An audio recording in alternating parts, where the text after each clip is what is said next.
உலகெங்கும் வாழும் என் தமிழ் சொந்தங்கள் அனைவருக்கும் என் அன்பான வணக்கம். முருகனுக்கு எப்படி சக்திவேல் கிடைத்தது என்ற ஒரு வரலாறுதான் பார்க்க போறோம். ஒரு காலத்தில் அசுரர்கள் தங்கள் அகங்காரமும் அகந்தையும் கொண்டு 3 உலகங்களையும் கலக்கி வந்தனர். தேவர்கள், முனிவர்கள், மனிதர்கள் எவருக்கும் அமைதியில்லை. அசுரர்களின் கொடுமை நாளுக்கு நாள் அதிகரித்தது. யாகங்கள் தடைப்பட்டன. தர்மம் வீழ்ந்தது. உலகம் முழுவதும் இருள் சூழ்ந்தது.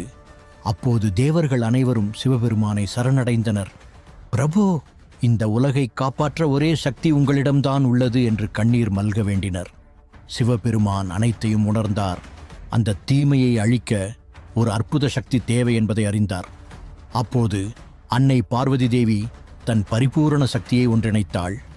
அந்த சக்தி அக்னி போல் பிரகாசித்தது. நீதியின் வடிவமாக மின்னியது.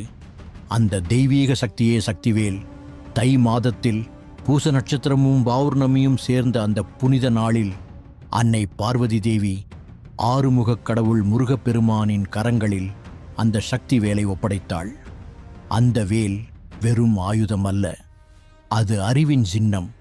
அகங்காரத்தை அழிக்கும் சக்தி, தர்மத்தை நிலைநிறுத்தும் தெய்வீக ஒளி.